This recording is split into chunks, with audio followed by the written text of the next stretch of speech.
여러분 안녕하십니까, 권순날입니다. 검찰이 중앙선관위 고위직 자녀 특혜 채용 비리 의혹과 관련해 추가 압수수색에 나섰습니다.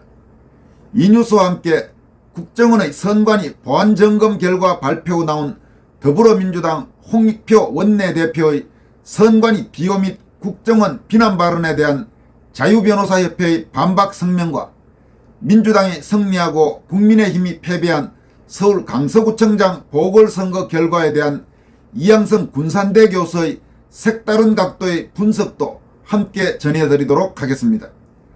먼저 서울중앙지검 공공수사 1부는 12일 박찬진 전 선관위 사무총장과 송봉섭 전 사무차장의 주거지 등 10여 곳에 대해 검사와 수사관을 보내 압수수색을 벌이고 관련 자료를 확보했습니다. 이번 수사를 주도하고 있는 서울중앙지검 공공수사 1부의 부장검사는 김종현 부장검사입니다. 또 박찬진 전 사무총장의 딸 채용과 관련된 전남선관위와 송봉섭 전 사무차장의 딸 채용과 관련된 충북선관위도 추가 압수수색 대상에 포함되었습니다.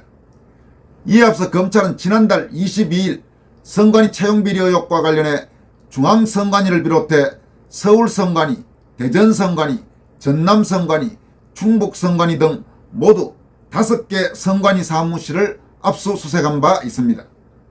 박찬진 전 선관위 사무총장의 딸은 광주광역시 남구청에서 근무하다가 지난해 3월 전남선관위 경력직 공무원으로 채용됐습니다. 채용 직후 전남 강진군 선관위에 배치됐습니다.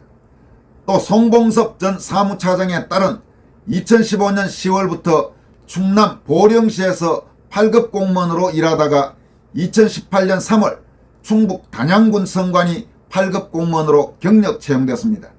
그러니까 이 두 사람, 즉 박찬진, 송봉섭 딸들은 지방직 공무원으로 있다가 지방직 공무원보다 훨씬 채용되기가 어렵고 여러가지 면에서 좋은 조건인 선관위에 특례 채용된 케이스인 것입니다. 이 과정에서 아버지들의 영향력이 있었을 가능성이 제기되고 있습니다. 박찬진 전 사무총장은 현직 선관위 사무총장이던 지난 5월 16일 국회 행안위 전체회의에 출석해 아빠 찬스는 없었다면서 자신의 딸 채용과 관련된 특혜 채용 의혹을 부인했습니다. 자체 특별감사 외에 감사원 감사와 검찰 수사 등에도 부정적 반응을 보였습니다. 또 국정원의 선관위 보안 컨설팅도 소위 정치적 중립성 훼손을 이유로 미온적으로 반응했습니다. 그러나 선관위 전현직 공무원 자녀 및 친척 특혜 채용 의혹이 갈수록 파문이 확산되면서 박찬진과 송봉섭 이 두 사람은 지난 5월 25일 자진사퇴 형식으로 물러났는데 이제 검찰의 자택 압수수색 대상까지 되면서 사법 처리의 대상이 될 가능성이 높아졌습니다. 선관위는 지난 5월 간부잔영 채용 관련 특별감사 결과 박찬진 전 총장과 송봉섭 전 차장 등 4명의 자녀 경력 채용 과정에 부당한 영향력을 주었을 가능성이 배제하기 어려운 정황이 발견됐다고 뒤늦게 밝힌 바가 있습니다.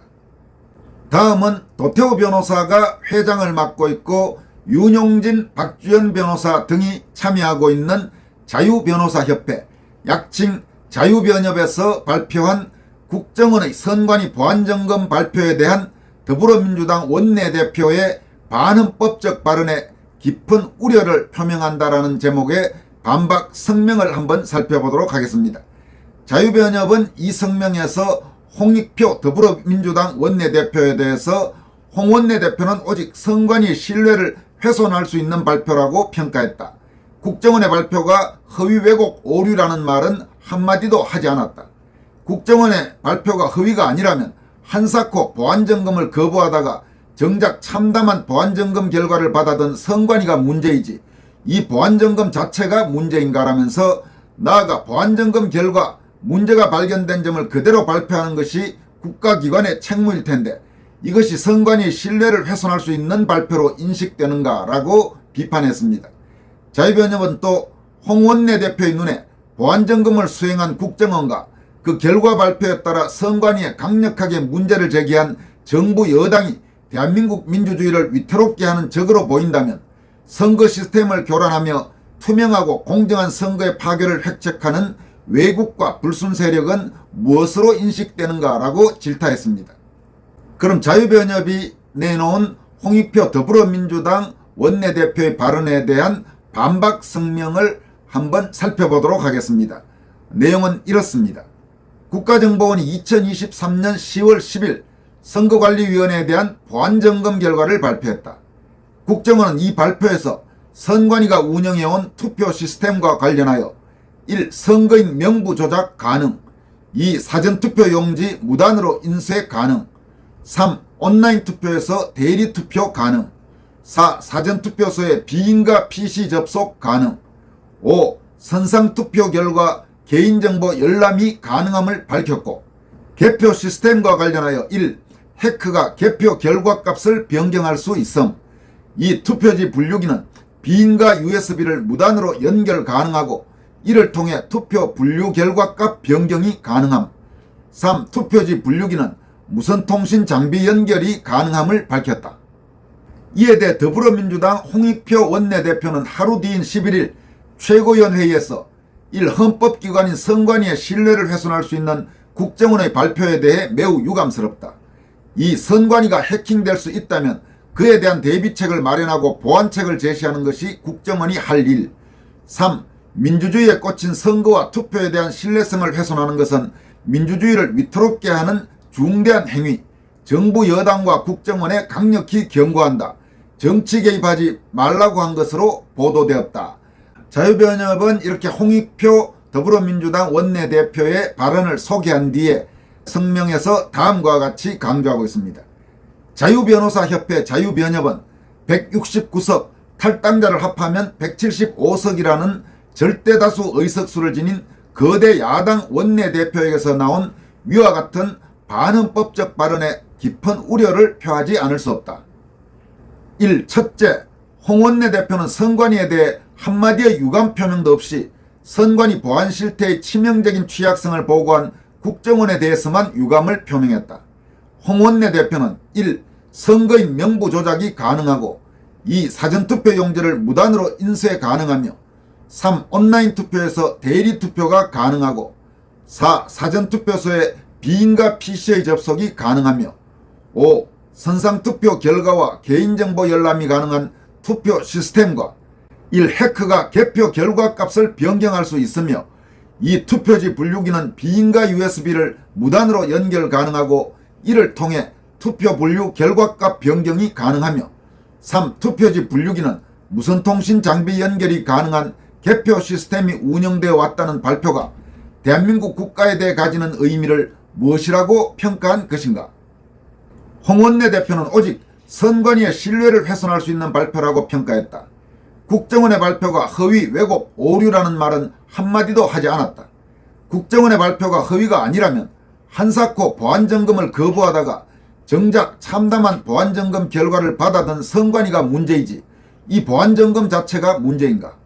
나아가 보안점검 결과 문제가 발견된 점을 그대로 발표하는 것이 국가기관의 책무일 텐데 이것이 선관위의 신뢰를 훼손할 수 있는 발표로 인식되는가? 집권 야당으로까지 불리는 제1정당의 원내대표에게 저토록 취약한 투표 시스템과 개표 시스템은 아무렇지도 않게 느껴지고 오직 심각한 지적을 받아 선관위에 대한 세간의 신뢰가 훼손된다는 점만 크게 다가온다는 것이 결코 간단한 문제로 여겨지지 않는다. 국가기관에 대한 신뢰는 선진국의 바탕이나 신뢰할 수 있는 행위와 제도의 축적 위에 서 있는 신뢰여야 하지 무슨 일을 하든 어떤 엉망의 제도를 운영하든 국가기관에 대한 신뢰가 훼손되어서는 안 된다는 태도는 거짓 신뢰를 강제하는 입장밖에 되지 않을 것이다. 실제로 2020년 4월 15일 이후 선관위에 대한 신뢰 강조 외에 달리 더불어민주당이 국가기관에 대한 절대적인 신뢰를 강조한 경우를 기억하기 어렵다. 지금 이 부분이 사실 통렬한 지적입니다. 그러니까 더불어민주당이 국가기관에 대한 신뢰 운운한 것은 지금까지 계속 선관위에 대해서만 적용됐다는 이야기입니다. 도대체 선관위와 더불어민주당은 어떤 관계이길래 더불어민주당은 저렇게 끔찍하게도 선관위를 챙기고 아끼고 비호하는 것일까요? 참 여러분 이상하지 않습니까? 이 둘째, 홍 원내대표는 선관위가 해킹될 수 있다면 그에 대한 대비책을 마련하고 보완책을 제시하는 것이 국정원이 할 일이라고 말했다. 대비책과 보완책의 전 단계인 보안점검을 지속적으로 거부한 것이 선관위다. 무려 8번의 해킹 통보 사실에도 선관위는 제대로 된 대비책과 보완책 마련을 위한 노력을 시작조차 하지 않았다. 그런데 대비책을 마련하고 보완책을 제시하지 않았다고 국정원에 욕을 하고 해킹 취약 상태를 의도적으로 고집한 선관위에 대해서는 한마디의 질책도 하지 않는 홍 원내대표의 태도가 과연 온당한 것인가? 3. 또한 홍 원내대표는 민주주의에 꽂힌 선거와 투표에 대한 신뢰성을 훼손하는 것은 민주주의를 위태롭게 하는 중대한 행위라며 정부 여당과 국정원에 강력히 경고한다. 정치 개입하지 말라고 했다. 홍 원내대표에게는 보안점검 결과 극도의 취약성이 드러낸 투개표 시스템을 방치한 선관위가 계속 잘못하도록 내버려 두는 것이 선거와 투표에 대한 신뢰를 지키는 길인가? 홍 원내대표에게는 객관적인 보안점검으로 문제점을 발견하고 이를 보완해 가려는 노력이 선거와 투표에 대한 신뢰성을 훼손하는 것으로 보이는가? 홍 원내대표에게는 외국과 불순 세력에 의한 선거 시스템 교란을 막고 투명하고 공정한 투개표 시스템을 확립해 가려는 것이 민주주의를 위태롭게 하는 중대한 행위인가? 홍 원내대표의 눈에 보안점검을 수행한 국정원과 그 결과 발표에 따라 선관위에 강력하게 문제를 제기한 정부 여당이 대한민국 민주주의를 위태롭게 하는 적으로 보인다면 선거 시스템을 교란하며 투명하고 공정한 선거의 파괴를 획책하는 외국과 불순 세력은 무엇으로 인식되는가? 자유변협은 이어서 반박 성명의 후반부를 다음과 같이 이어가고 있습니다. 홍 원내대표의 시각은 반헌법적이다. 국정원 또한 헌법적 기관이며 헌법체제를 수호하는 핵심 기관이다. 여야도 대한민국이라는 같은 국가 위에서의 여당, 야당이어야 한다. 자유변협은 외국과 불순 세력에게 국가기관에 대한 국민들의 의사결정을 이끌어내는 과정의 본질적 요소이면서 동시에 정치적 통합의 토대, 독일 헌법재판소의 표현이 되는 선거가 조금이라도 침해되는 것에 극도로 민감해야 할 제1정당 원내대표 국회의원이 이와 정반대로 선거 과정에서 정당화할 수 없는 의혹이 제거되어야만 하고 오직 유권자들이 자신들의 투표행위가 합법적으로 전달된다는 점에 대하여 확신을 갖도록 하기 위한 일련의 노력을 정치 개입이라 규정하는 데 경악을 금치 못한다. 국정원의 선관위 보안점검 발표에 대한 더불어민주당 원내대표의 발언은 반헌법적이다. 그 인식이 국정원에 대한 묵은 원한에서 왔던 잘못된 역사인식과 국가기관 인식에서 왔던 홍 원내대표가 현재 취해야 할 올바른 태도보다는 덜 중요하다. 여야를 떠나 국회의원이나 정치적 개인의 정치적 과제와 지평을 떠나 국민들이 선거 시스템에 대해 진정한 신뢰를 회복할 수 있도록 노력하는 것은 자유민주주의 대한민국의 존립에 있어 결정적이며 개별 정당이나 정치인의 아젠다를 뛰어넘는다. 국정원의 선관위 보안점검 발표에 대한 더불어민주당의 태도에 전격적인 변화와 혁신을 요청한다. 선관위의 거짓 철옹성에 기댄 영구 집권 망상은 그 누구든 영구 폐기하는 것이 옳다. 지금까지 여러분들에게 말씀드린 내용은 도태우 변호사가 회장을 맡고 있는 자유변호사협회, 약칭 자유변협이 발표한 국정원의 선관위 보안점검 발표에 대한 더불어민주당 원내대표의 반헌법적 발언에 깊은 우려를 표명한다. 이런 성명이었습니다. 오늘 마지막으로 살펴볼 내용은 서울 강서구청장 보궐선거 결과에 대한 이양성 군산대 교수의 분석입니다. 제도권 언론 등에서 나오는 그저 그렇고 그런 분석보다는 좀 색다른 차원의 분석입니다. 참고할 만한 부분이 현실적으로 있어 보입니다. 이양성 교수는 이렇게 강조하고 있습니다. 강서 보궐선거에 대해 말해주마. 선거 전에 힘 빼는 소리라 들릴까봐 말은 못했는데 원래 보궐선거는 조직력 싸움이다. 그 근원은 당 조직에서도 나오지만 향후에 동창회 등에서도 나온다. 서울 강서구엔 전라도 사람들이 많이 몰려서 한다.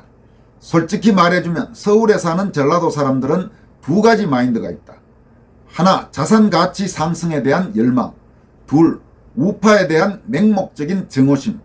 그렇기에 전국에 별로 관심이 소멸되고 우파가 개발 논리를 잘 전파하면 우파가 당선되는 경우가 종종 있다. 예를 들면 자신들이 열렬 지지한 좌파 후보가 대선에 승리하고 좌파가 집권하고 있으면 우파에 대한 증오심이 약간 시들해지고 대신 자산가치 상승에 대한 열망이 강해져 우파의 개발 논리에 관심을 갖기도 한다. 더 쉽게 자기 아파트값 올려줄 것 같은 후보를 찍어준다는 뜻이다. 하지만 대선의 패배에 우파 대통령이 집권하고 있으면 우파에 대한 맹목적인 증오심이 강렬해지면서 좌파 정당에 대한 무조건 지지가 되살아나는 것이다. 이번 보궐선거의 경우 우파 대통령 하에서 치러졌기에 일단 우파 후보가 무조건 불리한 상황이었고 게다가 이재명이 한번 띄웠던 김포공항 이슈가 강서 구민들에게 자산가치에 대한 욕망을 부채질했을 수 있다. 김포공항 없애고 그 지역을 본격 개발한다는 허구적 논리가 강서 지역에도 번졌을 가능성이 있다. 강서구는 이재명 지역구와 매우 가깝다. 또 하나 우파 성향 유권자들은 개인주의 성향이 강하고 이념이고 나발이고 간에 자기 편하면 그만, 보궐선거에 별로 관심 없다. 대선이고 총선이고 아예 투표를 안 하는 사람들도 많다. 우파에 대한 증오심과 허구적일망정 개발을 통한 자산가치 상승 욕망이 겹쳐진 가운데 전라도 출향민들 중심으로 좌파 성향 유권자들이 총결집해서 보궐선거 투표장으로 몰려가는데 우파가 어떻게 이길 수 있냐? 지는 게 당연하잖아. 그런데 무슨 호들갑 몰랐냐? 선거 전엔 힘 빼는 소리로 들릴까봐 말은 못했는데 오바 떨지 말라고 하는 소리다. 내년 총선 준비나 열심히 잘하면 된다. 지금 말씀드린 내용은 서울 강서구청장 보궐선거 결과와 관련해서 전북 남원 출신의 호남자유우파 지식인인 이양성 군산대 교수의 다소 색다른 분석입니다. 이양성 교수 본인이 호남 출신 자유우파 지식인이기 때문에 말할 수 있는 용기 있는 지적이 아닐까 싶은 생각도 듭니다. 여기까지 하겠습니다. 고맙습니다.